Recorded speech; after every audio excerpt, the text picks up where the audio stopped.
In today's video, I shall be talking about feminist movement, its origin, rise and growth, and how it emerged and evolved and became a worldwide phenomena. So let's now begin.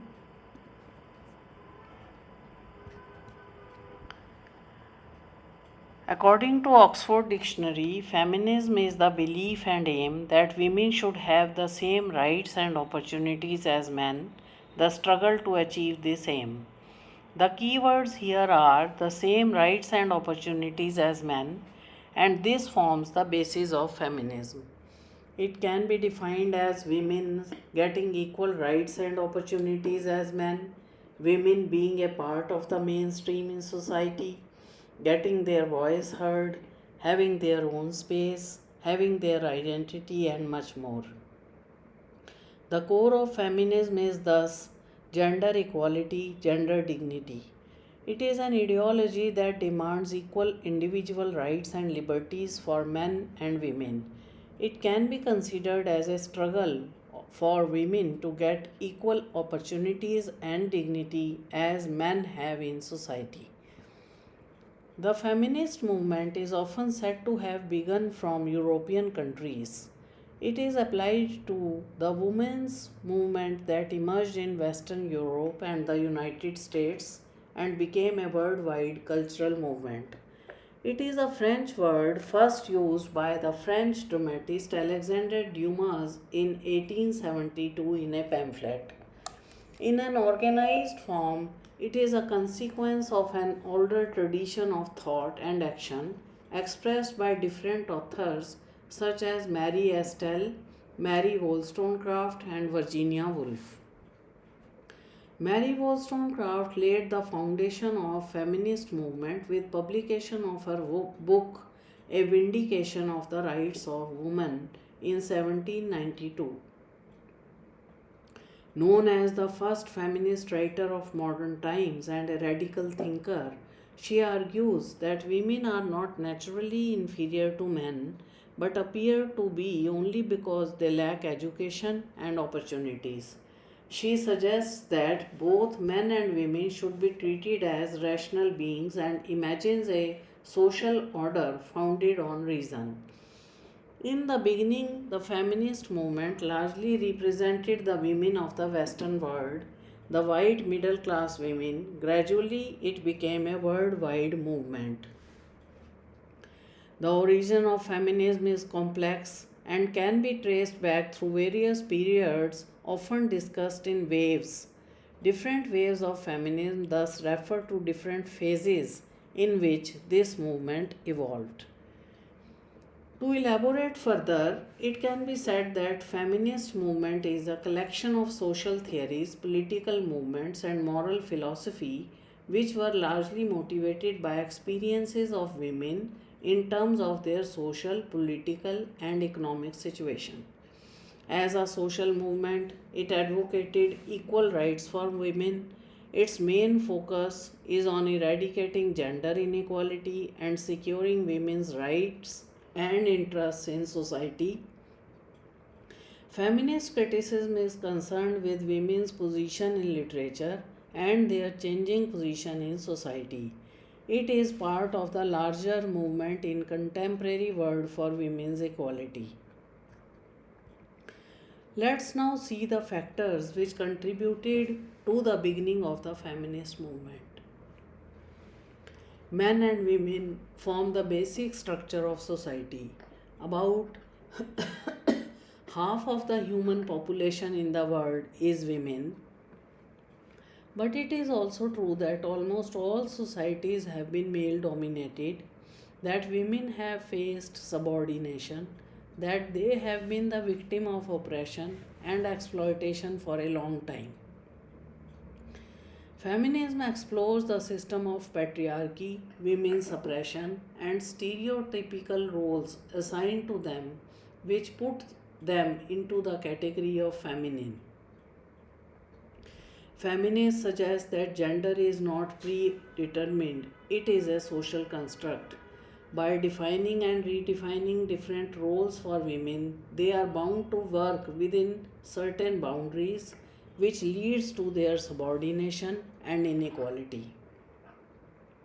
Thus, feminist literature has been a great medium to bring about any visible change in the attitude of society towards women.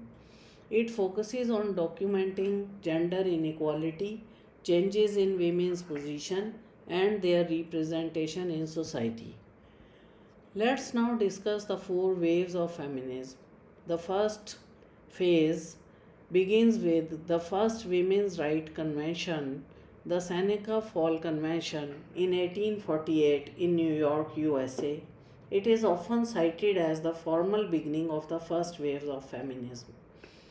It campaigned to improve the social position of all women and gradually spread in European and Asian countries, demanding equal rights for women in all aspects of life. The prime focus during the first wave was on women's suffrage, education, and property rights. It included mass demonstration and establishment of an international women's organization. With the first wave of feminism, women obtained the right to vote in North American and European countries. It was considered as a big step towards women's identity and their role in the mainstream. In Britain, women over the age of 30 who owned property were given rights to vote in 1918, though it was 10 years later, in 1928, that women over the age of 21 got this right. In the United States, in all the states, women got the right to vote in 1920, whereas in France it was in 1944. Women were first allowed to go to university in the early 20th century and think about a career and family. Feminism emerged as a powerful social movement during the 1950s and 60s in the Western countries. The second wave of feminism, which is said to have expanded between 1960s to 1980, addressed workplace equality and freedom in terms of sexuality, that is, reproductive rights.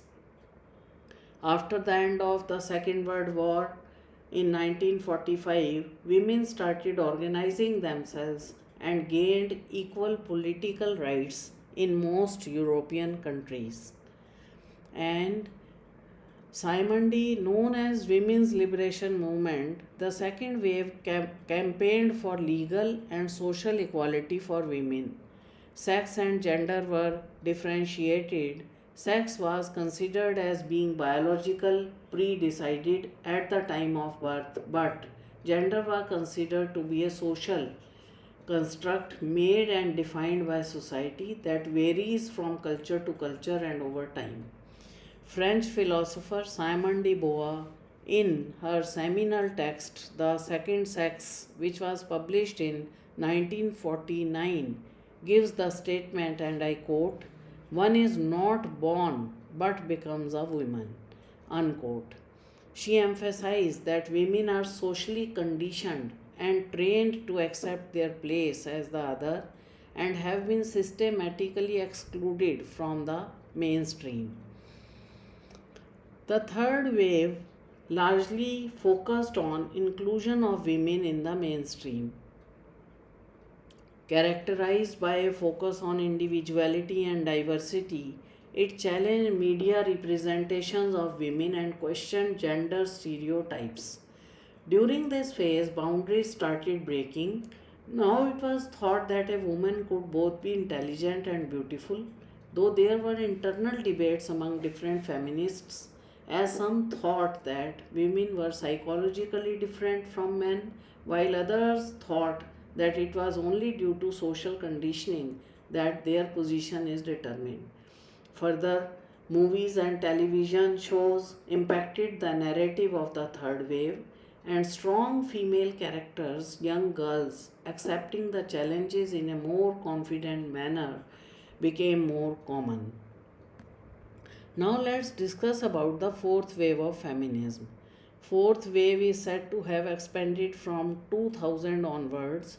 During this phase, women became more vocal, more assertive, and started using social media to counter sexual harassment and violence against them by using Facebook, Twitter, Instagram, YouTube, etc. Feminism thus became a global movement. This phase is marked by technology and is known as Me Too movement, in which more and more women came out openly against harassment and sexual assault being suffered by them. Rape, sexual harassment, acid attacks, etc., were no longer considered as stigma. Thus, the feminist movement continued to evolve, though a distinct line between one phase or the other cannot be drawn. Largely speaking, gender studies has its root in feminist movement that questioned the inequality perpetuated on the basis of imposed difference rather than the natural one. So this was all about feminist movement and different waves of feminism. I hope you have liked the video and you will be benefited by it. Thank you for watching this video. Thank you once again.